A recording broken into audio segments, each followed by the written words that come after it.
দশম শ্রেণীর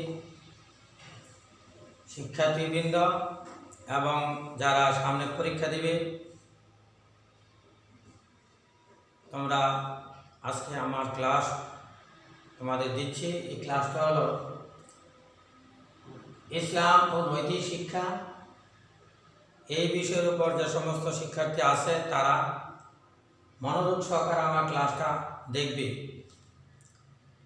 এই ক্লাস দেখার পরে তোমরা বই থেকে আরও ভালোভাবে বিশ্লেষণ করে পরীক্ষার জন্য তোমরা প্রস্তুতি গ্রহণ করবে। আর যারা প্রথম এই বছর দশম শ্রেণীতে উঠেছ তাদেরও এই পড়াটা অনেক কাজে আসবে। আজকে আমি তোমাদের প্রথম অধ্যায় থেকে আকাইদ ও নৈতিক জীবন সম্পর্কে আলোচনা করব। তোমরা মনোযোগ সহকারে ক্লাসটা শুনবে এবং ভালোভাবে তোমরা তোমাদের অন্তরের মাধ্যমে আত্মস্থ করে পড়াগুলিকে তোমরা বেগবান করে তোমাদের ভবিষ্যৎ জীবন যাতে ইসলামের উপর প্রতিষ্ঠিত করতে পারো তার উপর তোমরা অবিচল থাকবে।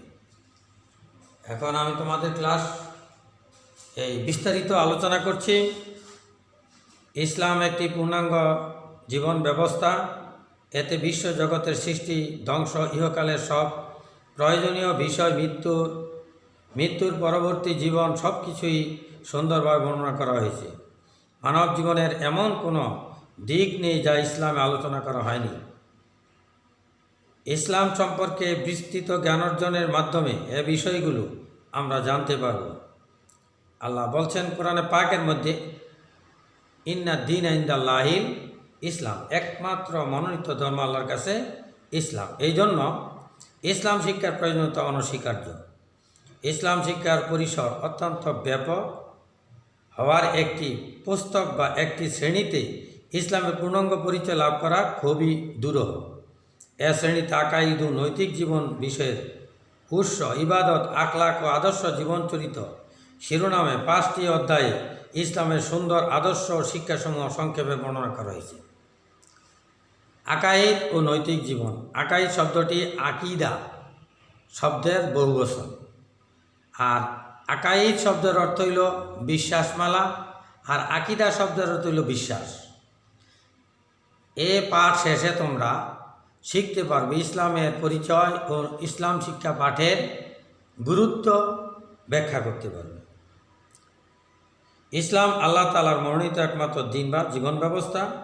এর দিক থেকে যথা বিশ্বাসগত দুটি দিক আছে, একটা হলো বিশ্বাসগত, একটা হলো আচরণগত বা প্রায়োগিক দিক। ইসলামের বিশ্বাসগত দিকের নামই হলো আকাইদ, যেটা বিশ্বাস স্থাপন করে ওইটা আকাইদ। আল্লাহ তাআলা, নবী, রাসূল, ফেরেশতা, আসমানি কিতাব, পরকাল, জান্নাত, জাহান্নাম ইত্যাদি আকাইদের অন্তর্ভুক্ত। এ বিষয়গুলো কোরআন ও হাদিস দ্বারা প্রতিষ্ঠিত ও প্রমাণিত। মুসলিম হতে হলে সবাইকে এ বিষয়গুলোর প্রতি বিশ্বাস স্থাপন করতে হয়। এরপর নামাজ, রোজা, হজ, যাকাত ইত্যাদি প্রায়োগিক দিক তথা ইবাদত পালন করতে হয়। বস্তুত আকাইদের বিষয়গুলোর উপর বিশ্বাসের মাধ্যমে মানুষ ইসলামের প্রবেশ করে। এজন্য ইসলাম সম্পর্কে আলোচনার শুরুতেই আকাইদ বিষয়ে আলোচনা করা হয়। এ অধ্যায়ে আমরা সংক্ষেপে আকাইদ ও ইসলামের বিশ্বাসের কতিপয় মৌলিক বিষয় সম্পর্কে আলোচনা করি।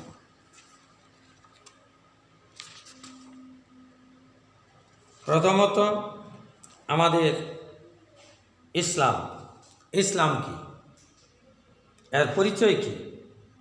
ইসলামটা হলো আরবি শব্দ। আবিধানিক অর্থ হলো অনুগত্য করা, আত্মসমর্পণ করা, শান্তির পথে চলা ইত্যাদি। ব্যবহারিক অর্থে আল্লাহ তাআলা ও রাসূল ইসলামের অনুগত করাকে ইসলাম বলে। শরীয়তের পরিভাষায় আল্লাহ তাআলার প্রতি আন্তরিকভাবে বিশ্বাস স্থাপন করে তার নিকট পরিপূর্ণভাবে আত্মসমর্পণ করা, বিনা দ্বিধায় তার যাবতীয় আদেশ নিষেধের অনুগত্য করা এবং তার দেওয়া বিধান ও হযরত মুহাম্মদ সাল্লাল্লাহু আলাইহি ওয়াসাল্লামের শেখানো পথ অনুসারে জীবনযাপন করাকে ইসলাম বলে। একটি হাদিসে মহানবী সাল্লাল্লাহু আলাইহি ওয়াসাল্লাম সুন্দরভাবে ইসলামের মূল পরিচয় তুলে ধরেছেন। তিনি বলেন, আল ইসলাম আন আশহাদু আল্লাহ ইলাহা ইল্লাল্লাহ ওয়া আন্না মুহাম্মাদুর রাসূলুল্লাহ ওয়া তুকিমা সালাতা ওয়া তুতি যাকাতা ওয়া তাসাউমা রমাদান ওয়া তাহাজ্জাল বাইতা ইন ইসতাতা ইলাইহি সাবিলা। এখানে বলা হয়েছে ইসলাম এমন বিষয় যে সাক্ষী দেওয়া আল্লাহ ছাড়া কোনো মাবুদ নাই, এবং আরও সাক্ষী দেওয়া যে হযরত মুহাম্মদ সাল্লাল্লাহু আলাইহি ওয়াসাল্লাম আল্লাহর রাসূল, নামাজকে কায়েম করা, জাকাত আদায় করা, রমজান মাসের রোজা রাখা, যদি হজে যাওয়ার সম্বল থাকে, টাকা পয়সা থাকে, তাহলে হজ করা। এই কয়টা বিষয় আমাদের ইসলামের মূল বিষয়। এখানে এই হাদিসটি বুখারী এবং মুসলিম শরীফ থেকে নেওয়া হয়েছে। আল্লাহ তাআলা মানব জাতির হিদায়াতের জন্য যুগে যুগে যে বহু নবী রসুল পাঠিয়েছেন এই আদেশ নিষেধ পালন করার জন্য। তা এসব আদেশ নিষেধ শরীয়ত হিসাবে প্রদান করা হয়েছে। শরীয়তের সর্বশেষ পূর্ণাঙ্গ রূপ হলো ইসলাম। এটি হলো মানব জাতির জন্য নির্দেশিত সর্বশেষ সর্বোত্তম জীবন বিধান। আল্লাহ তাআলা সম্পর্কে বলেন, ইন্না দীনা ইনদাল্লাহিল ইসলাম, নিশ্চয়ই আল্লাহর নিকট ইসলামী একমাত্র মনোনীত ধর্ম বা জীবন ব্যবস্থা। সূরা আল ইমরান আয়াত নম্বর 19। সুতরাং ইসলাম হলো আল্লাহ তাআলার নিকট গ্রহণযোগ্য ধর্ম, আর যিনি ইসলাম অনুসারে জীবন পরিচালনা করেন তাকে বলা হয় মুসলিম বা মুসলমান। এখানে রাসূল আকরাম সাল্লাল্লাহু আলাইহি ওয়াসাল্লাম যখন বিদায় হজ করেন, ওই হজের মধ্যে এই সম্পর্কিত একটি পরিপূর্ণ সমাধানের দিক নির্দেশনা প্রদান করছেন। আল্লাহ তাআলা বলছেন এখানে, আল ইয়াউমা আকমালতু লাকুম দীনাকুম ওয়া আতমামতু আলাইকুম নি'মাতি ওয়া রাদিতু লাকুম ইসলামী দীনা। আজ আমি তোমাদের জন্য তোমাদের দিনকে পূর্ণাঙ্গ করলাম, আর তোমাদের উপর আমার নিয়ামতকে সম্পূর্ণ করলাম, এবং ইসলামকে তোমাদের জীবন ব্যবস্থা হিসেবে মনোনীত করলাম। সূরা আল মাইদা আয়াত নম্বর 3। মানুষের জন্ম থেকে মৃত্যু পর্যন্ত সকল বিষয়, সকল কাজকর্ম দিক নির্দেশ ইসলামে বিদ্যমান। ব্যক্তিগত, পারিবারিক, সামাজিক, সাংস্কৃতিক, অর্থনৈতিক, রাজনৈতিক ও আন্তর্জাতিক সকল বিষয় ইসলামে যথাযথভাবে বর্ণনা করা হয়েছে। এমনকি মানুষের মৃত্যুর পরবর্তী জীবন বা পরকালের অবস্থার বর্ণনা করা হয়েছে। সুতরাং সুষ্ঠু সুন্দরভাবে জীবন পরিচালনার জন্য ইসলামের বিকল্প নাই। ইসলাম শব্দ থেকে সিলমুন শব্দ থেকে নির্গত। সিলমুন অর্থ হল শান্তি। ইসলাম মানুষের শান্তির পথে পরিচালনা করে। ইসলামী বিধিবিধান মেনে চললে মানুষ দুনিয়া ও আখিরাতে পরিপূর্ণ শান্তিময় জীবন যাপন করতে পারে। এজন্য ইসলামকে শান্তিপূর্ণ ধর্ম, শান্তির ধর্ম বলা হয়েছে। ইসলাম শিক্ষা অত্যন্ত একটা গুরুত্বপূর্ণ জিনিস। আর ইসলাম হলো সার্বজনীন ধর্ম। এটি কোনো কাল, অঞ্চল বা জাতির সীমাবদ্ধ নয়। অন্যান্য ধর্মের নামকরণ যেসব ধর্মের প্রবর্তক, প্রচারক, অনুসারী কিংবা জাতির নামে করা হয়েছে, কিন্তু ইসলাম সার্বজনীন ধর্ম হওয়ার কারণে এর নামকরণ করাও নামে করা হয়নি, কারো নামে করা হয়নি, বরং মহান আল্লাহ রাসূলের অনুগত্যের মাধ্যমে শান্তির পথে জীবন পরিচালনা করার উদ্দেশ্যে এর নামকরণ করা হয়েছে। এরপরে আসো তোমাদের এটার ইসলাম শিক্ষার মধ্যে পাঠ 2, যে ঈমান। ঈমান কি? ঈমান শব্দটি আনমুন শব্দ মূল ধাতু থেকে নির্গত, যার অর্থ বিশ্বাস করা, আস্থা স্থাপন, স্বীকৃতি দেওয়া, নির্ভর করা, মেনে নেওয়া ইত্যাদি। ইসলামী পরিভাষায় শরীয়তের যাবতীয় বিধিবিধান অন্তরে বিশ্বাস করা, মুখে স্বীকার করা এবং তদনুযায়ী আমল করার নাম কইলেই ইসলাম বলা হয়। ঈমান বলা হয়। ঈমানের পরিচয় সম্পর্কে রাসূল সাল্লাল্লাহু আলাইহি ওয়াসাল্লাম বলছেন, আনতুমিনা বিল্লাহি ওয়া মালাইকাতি ওয়া কুতুবি ওয়া রুসুলি ওয়াল ইয়াউমিল আখিরি ওয়া তুমিনা আল কাদরি খাইরি ওয়া শাররি।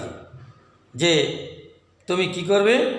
আল্লাহ তার ফেরেশতাকুল, কিতাবসমূহ, রাসূলগণ, পরকাল এবং ভাগ্যের ভালো মন্দ আল্লাহ তাআলার পক্ষ থেকে হয়, এর প্রতি বিশ্বাস স্থাপন করবে। মুসলিম শরীফ। তা ঈমান এবং ইসলামের কি সম্পর্ক? এটা নিবিড় সম্পর্ক। যে ইমান ও ইসলাম দুটি অত্যন্ত গুরুত্বপূর্ণ পরিভাষা।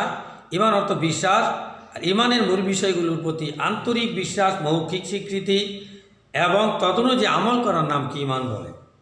অন্যদিকে ইসলাম অর্থ আত্মসমর্পণ, অনুগত্য ইত্যাদি।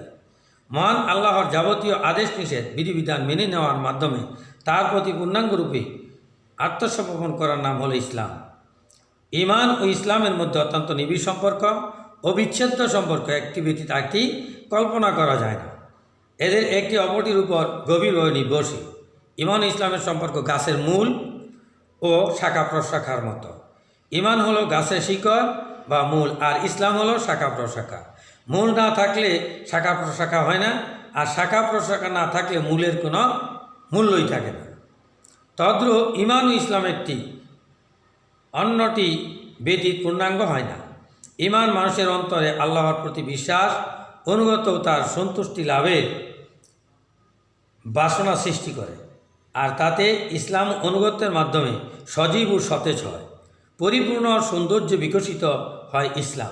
ইসলাম হলো ইমানের বহিঃপ্রকাশ। ইমান হলো অন্তরের সাথে সম্পৃক্ত, আর ইসলাম বাহ্যিক আচরণ ও কার্যাবলীর সাথে সম্পৃক্ত। যেমন আল্লাহ, রাসূল, ফেরেশতা ইত্যাদি বিষয়ে বিশ্বাস করা হলো ইমান, আর সালাত, যাকাত, হজ ইত্যাদি পালন করা হলো ইসলাম। প্রকৃতপক্ষে ইমান ও ইসলাম একটি অপরটির পরিপূরক। দুনিয়া ও আখিরাতে সফলতা লাভ করতে হলে ইমান ও ইসলাম উভয়টিকেই পরিপূর্ণভাবে স্বীয় জীবনে বাস্তবায়ন করতে হবে। তবে ইমানের কটা বিষয় আছে? 7টি বিষয়। একটা হলো আল্লাহর উপর ইমান, আর একটা হলো ফেরেশতাগণের উপর, কিতাবসমূহের উপর, তোমার রাসূলগণের উপর।